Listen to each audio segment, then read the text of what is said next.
सभी को सादर नमस्ते। चरक संहिता के अध्ययन और अध्यापन हेतु आप सबका स्वागत है।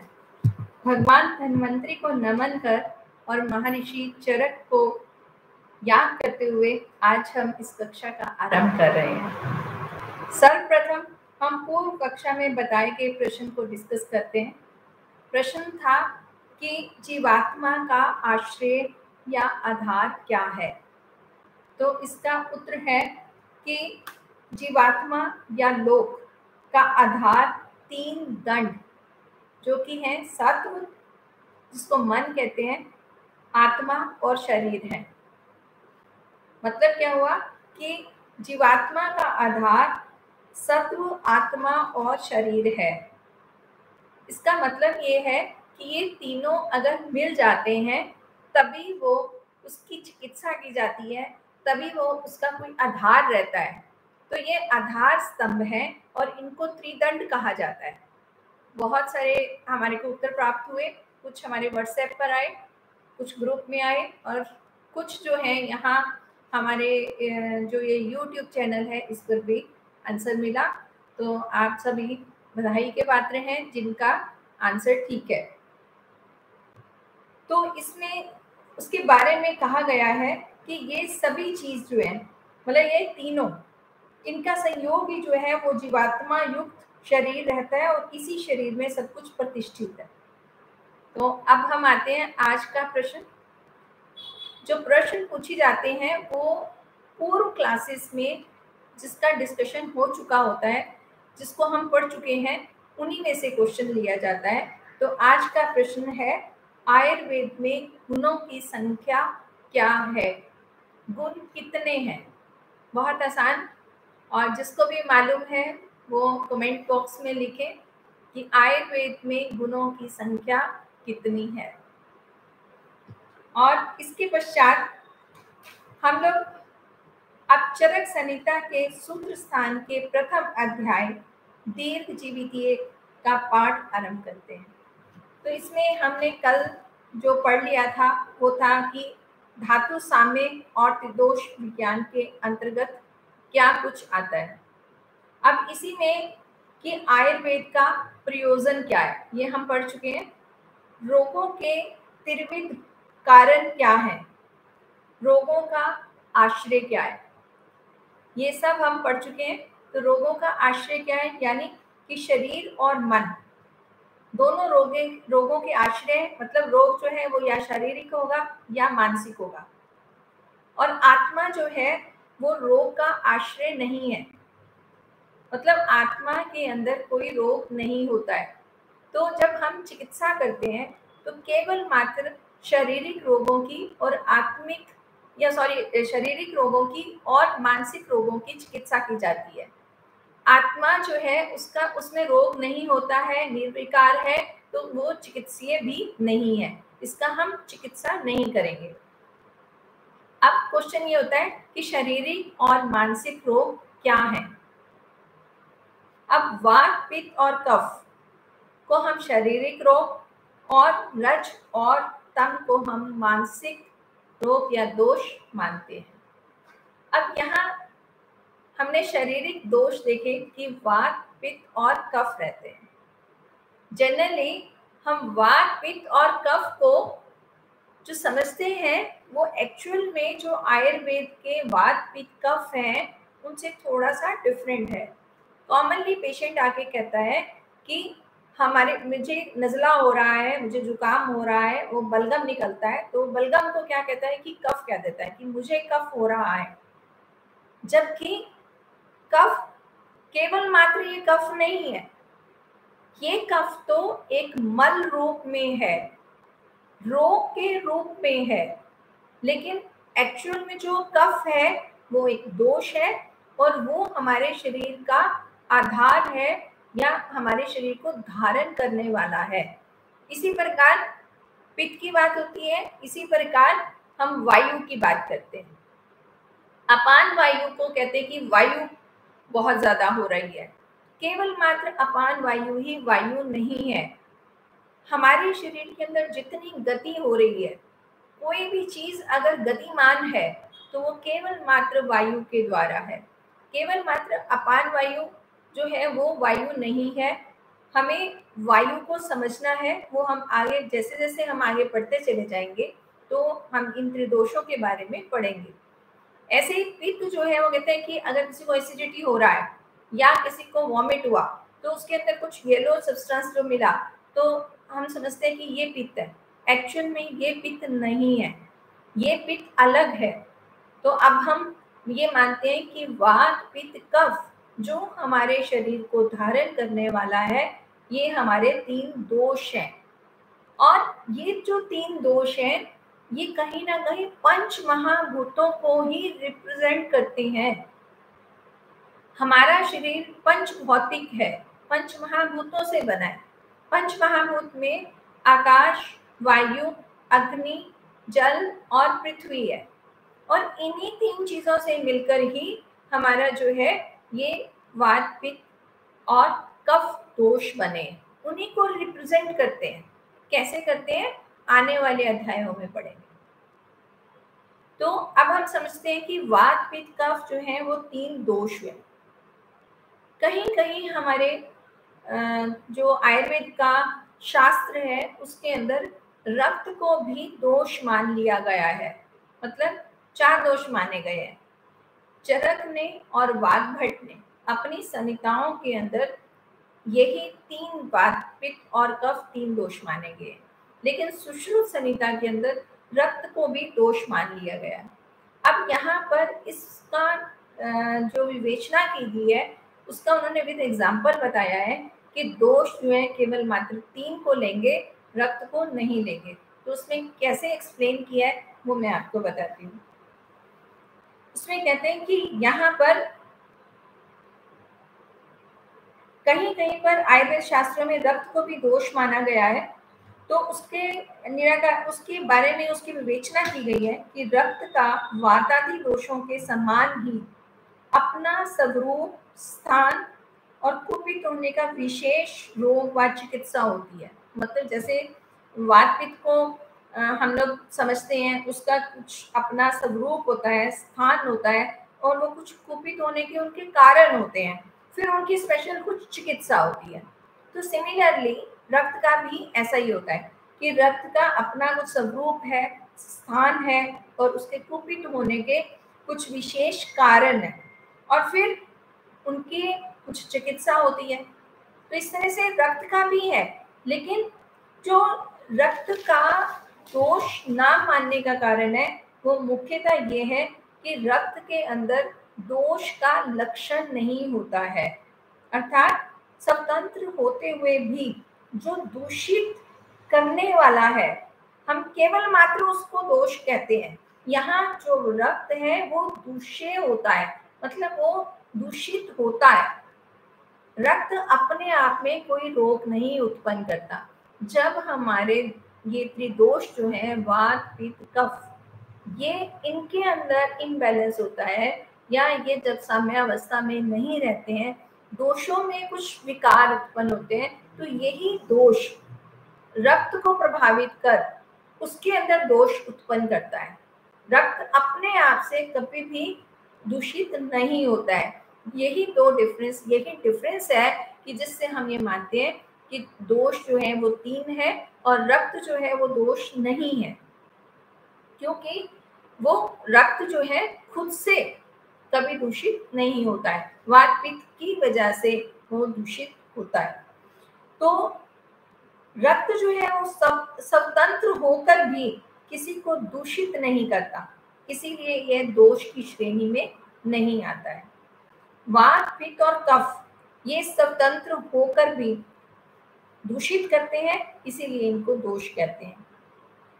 अब जो है कि रक्त जब इन सबसे प्रभावित होता है तभी वो रोग उत्पत्ति करता है।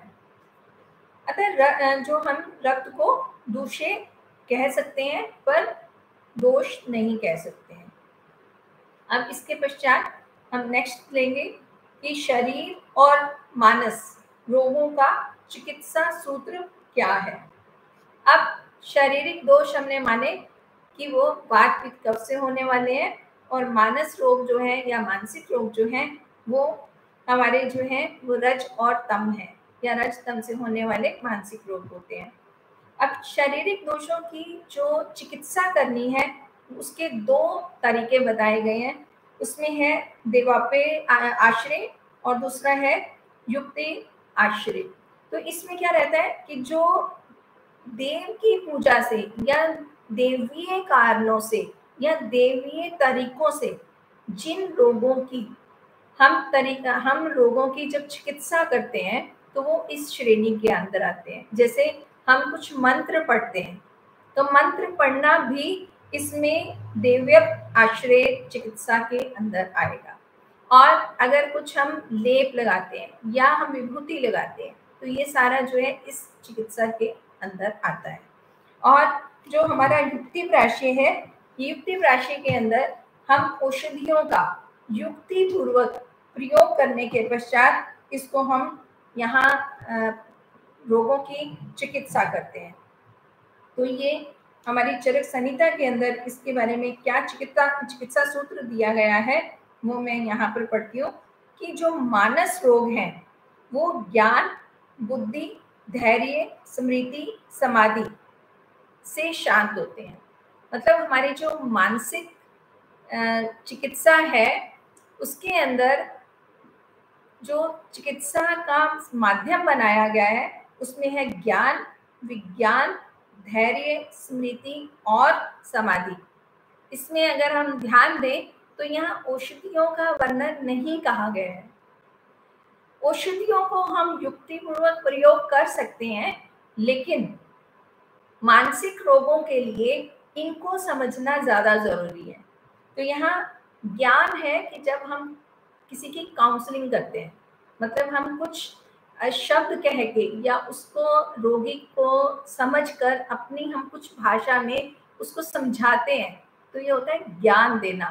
तो ये आत्मज्ञान की तरफ जाता है, अध्यात्म ज्ञान की तरफ जाता है कि कुछ आप उसको विचार बता रहे हो, उसी से आप काउंसलिंग करके पेशेंट को ठीक कर रहे हो। तो ये मानसिक रोगों में फर्स्ट स्टेप बताया गया है। उसके बाद आता है विज्ञान। तो विज्ञान है शास्त्रों को पढ़कर। यहाँ विज्ञान वर्ड शास्त्रों के लिए लगा है कि शास्त्रों में इसका किस तरह से उपाय बताया गया है, उसको समझकर हम इसका चिकित्सा जो है वो कर सकते हैं। धैर्य, किसी भी मानसिक रोग को ठीक करने के लिए हमें धैर्य की आवश्यकता होती है, पेशेंस रखना पड़ता है, पेशेंट के लिए भी और चिकित्सक के लिए भी। यहाँ पेशेंस की बहुत बड़ी ज़रूरत है। उसके बाद है स्मृति। स्मृति जो है वो बहुत बातों को याद रखना और उसको अपने पास मतलब उसकी सोच, उस सोच के साथ, उस स्मृति के साथ हम मानसिक रोगों को ठीक कर सकते हैं। और समाधि, समाधि का मतलब जहाँ पर समाधान हो गया, या हम जिन बातों से समाधि हम दो बातों का लेते हैं, योग के अंदर समाधि भी होती है और यहाँ पर जहाँ पर समाधान हो जाए उसको भी समाधि कहते हैं। तो ये सब स्थितियां जो हैं वो मानसिक रोगी के चिकित्सा के अंदर बताई गई हैं। हालांकि ये बहुत संक्षेप में है, केवल मात्र सूत्र दिया है, मतलब कि केवल उसका हिंट दिया है कि आगे हम मानसिक दोषों को किस तरह से ठीक करेंगे, लेकिन उसका जो विस्तार से वर्णन आएगा वो अभी आने वाले अध्यायों के अंदर हम इसको पढ़ेंगे।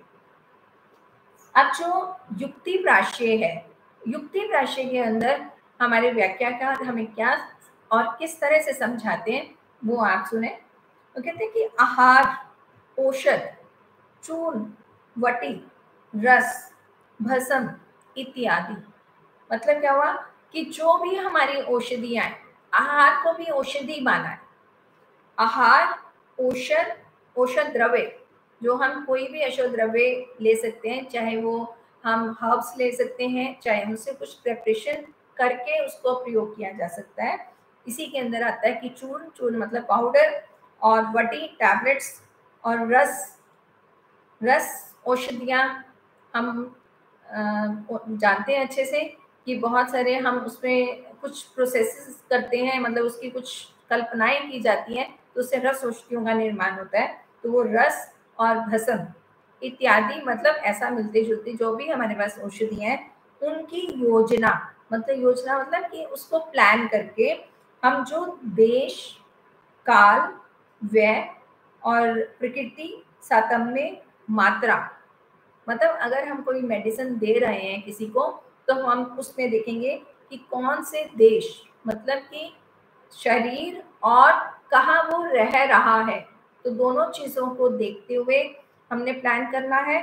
सेकेंडली काल, कि समय क्या चल रहा है, ग्रीष्म काल है या शरद काल है, वर्षा ऋतु चल रहा है, जो भी काल है उसके हिसाब से हमने जो अपनी मेडिसिन है या जो हमने औषध कल्पना को प्लान करना है उसको देखते हुए हम प्लान करेंगे। और इसके अलावा मतलब इसमें आयु, कि हमारा रोगी किस उम्र का है, बहुत छोटा बच्चा है या यंग है या ओल्ड एज का है, हम आयु को देखते हुए भी औषधियों को हम निश्चित करेंगे कि हमने क्या औषधि देनी है। और इसके अलावा प्रकृति, प्रकृति आयुर्वेद में कई तरह की बताई हुई है, जैसे सात तो हम वात, पित्त, कफ और द्वंद्वज और सन्निपातज, इस तरह से प्रकृति है। तो प्रकृति कि व्यक्ति जो है वो वातज प्रकृति का है या पित्तज का है या कफज का है, तो प्रकृति को देखकर भी हम जो अपनी मेडिसिन देंगे उसको प्लान करेंगे। उसके बाद सातम्य, कि मतलब सातम्य मतलब उसके लिए क्या सूटेबल है और क्या सूटेबल नहीं है, तो ये हर एक व्यक्ति का या हर एक रोगी का सातम्य भी अलग अलग होता है। और उसके बाद मात्रा, मतलब हमने कितनी डोज देनी है, तो ये सारी चीजें देखते हुए आयुर्वेद में औषधि के युक्तिकरण या उसकी जो प्लानिंग है उसके लिए ये सब चीज़ों को बताया गया है कि इन सब चीज़ों को देखकर ही हमने औषध का जो है वो प्लान करना है या उसको हमने किस तरह से रोगी को ठीक करने के लिए औषधि देनी है। अब जो यह चिकित्सा है ये प्राय दोषज रोगों में ही की जाती है।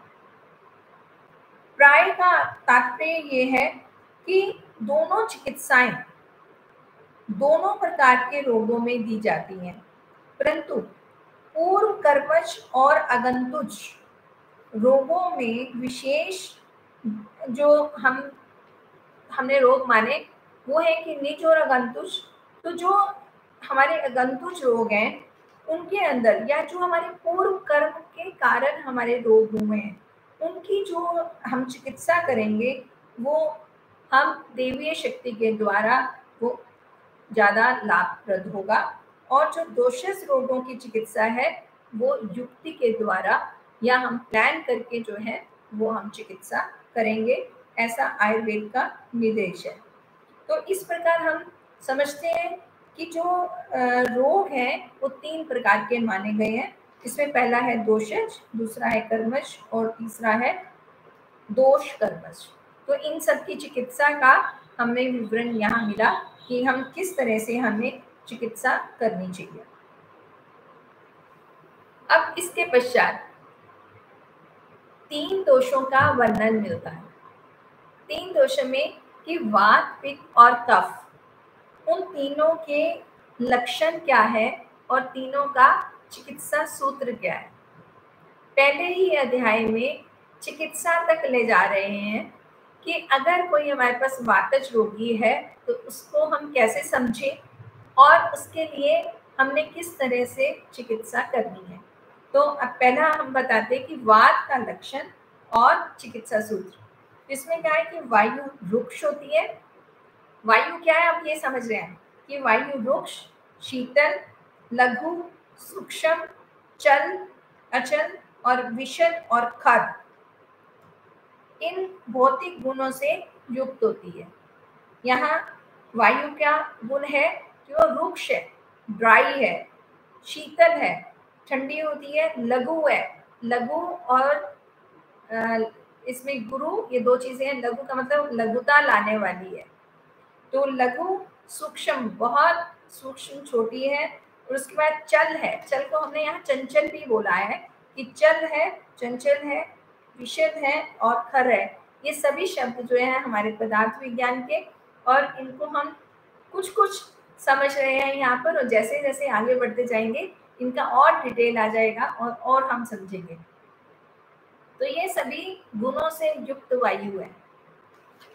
अब जब ये वायु के गुण हमने जाने, तो जब कोई रोगी हमारे पास आता है और वो वात रोगी है, तो अब हमें जो चिकित्सा देनी है इसके विशेष गुणों से देनी है। हमने सामान्य और विशेष पहले पढ़ चुके हैं हम। तो सामान्य मतलब समान अगर हम कोई चीज देंगे या समान द्रव्य का प्रयोग करेंगे तो वायु बढ़ेगी। अब हमें उसका चिकित्सा सूत्र चाहिए, मतलब वायु को कम करना है, तो हम उसके विपरीत उसके विशेष द्रव्य का प्रयोग करेंगे। तो विशेष द्रव्य के अंदर ये सब गुण इसके अपोजिट होने चाहिए, तभी हम उसकी चिकित्सा जो है वो कर पाएंगे। तो इसमें लिखा है कि अब चिकित्सा के लिए हमने क्या करना है कि प्राकृतिक वायु जो है, जो अभी हमने ऊपर गुण पढ़े वो प्राकृतिक वायु के थे, तो प्राकृतिक वायु के जो अपोजिट है वो गुण है स्निग्ध। रुक्ष का अपोजिट स्निग्ध है, चिकनाही वाला। और उसके बाद उष्ण, ये शीत का अपोजिट है। वायु शीत है तो यहाँ उष्ण की बात हो रही है। और गुरु, लघु का अपोजिट गुरु।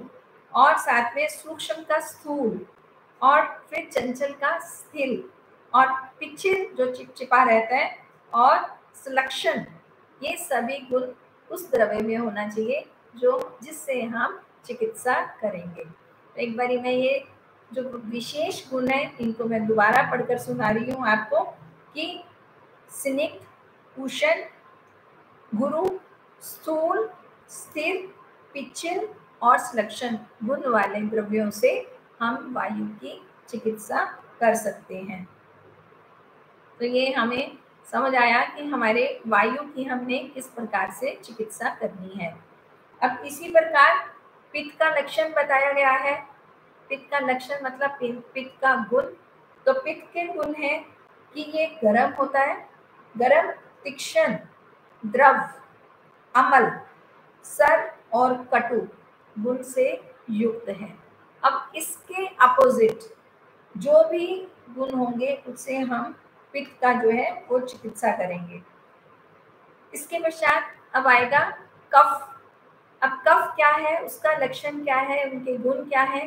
तो कफ के बारे में कहते हैं कि गुरु, गुरु मतलब जो भारी है, लघु का अपोजिट गुरु है। अभी जो आप लक्षण देखेंगे और अगर हम इनको ध्यान से सुनेंगे तो ये जो कफ के लक्षण है वो वायु के विपरीत है। वायु के बिल्कुल विपरीत जो है कफ माना गया है। पित्त की अपनी अलग से प्रॉपर्टीज है। तो यहाँ कफ के लक्षण के बारे में बताया है कि ये गुरु है, शीत है, मृदु है, स्निग्ध है और स्थिर है और पिछिल है। इसमें देखेंगे कि लगभग वही चीजें, लेकिन यहाँ पर वायु जो है वो चंचल है पर कफ जो है वो स्थिर है। तो ये कुछ कुछ डिफरेंस है लेकिन काफी सिमिलरिटी होती है। तो हम यहाँ पर कफ के गुण दोबारा, गुरु, शीत, मृदु, स्निग्ध, मधुर और स्थिर एवं पिछल, तो ये कफ के गुण माने जाते हैं। तो कफ की चिकित्सा करने के लिए इसकी विपरीत गुणों वाला हमें द्रव्य का प्रयोग करना पड़ेगा ताकि हम उसकी चिकित्सा कर सकें और वो विशेष रहेगा। अब इसके पश्चात आयुर्वेद में एक बहुत ही सिंपल शब्दों में और बहुत संक्षेप में बताया गया है कि जो चिकित्सा हमें किन रोगों की करनी चाहिए। आयुर्वेद के अंदर ये लिखा है कि सिद्ध रोग और असिद्ध रोग इनको समझना चाहिए। सिद्ध और असिद्ध का मतलब है कि कौन से रोग ठीक हो सकते हैं, इनको साध्य रोग भी कहा जाता है। और कौन से रोग जो है वो असाध्य हैं, जिनका ठीक होना पॉसिबल नहीं है। तो अब इनके बारे में बोला कि जो साध्य रोग हैं, साध्य रोगों की चिकित्सा करनी चाहिए और असाध्य रोग जो है उनमें चिकित्सा का अभाव होता है। अभाव का मतलब कि वो चिकित्सीय नहीं है।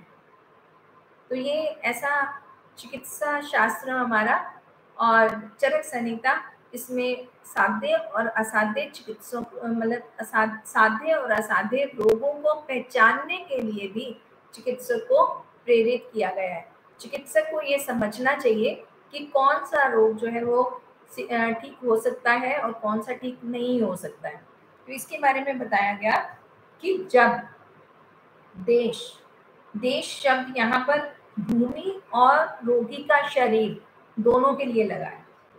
जब देश और मात्रा मतलब समुचित मात्रा जो आयु, बल, शरीर, अग्नि और सातम्य, जो मैं पहले से बोल चुकी थी, अभी पिछले हम श्लोक में हम जान रहे थे, आदि का विचार करते हैं, उसको सोचकर जो बनाई गई है, मतलब मात्रा जो है, डोज ऑफ द मेडिसिन, और काल, ये विपरीत गुण वाले, विपरीत किसके, हेतु और व्याधि से विपरीत या विपरीत अर्थकारी औषधि का प्रयोग युक्ति पूर्वक किया जाता है, ये साध्य रोग नष्ट होते हैं।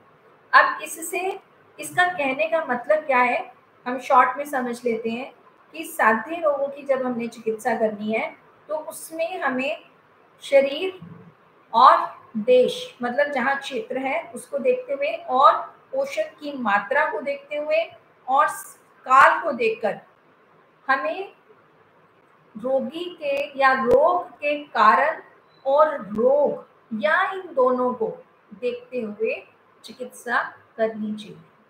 तो आज इतना ही, कल हम यहीं से आगे चलेंगे अगले सत्र में, हम अगली क्लास में। तो आपको ये क्लास कैसी लग रही है? चरक संहिता का अध्ययन अध्यापन किस प्रकार से और अच्छा किया जा सकता है, इसके लिए आप कमेंट बॉक्स में लिखें। धन्यवाद।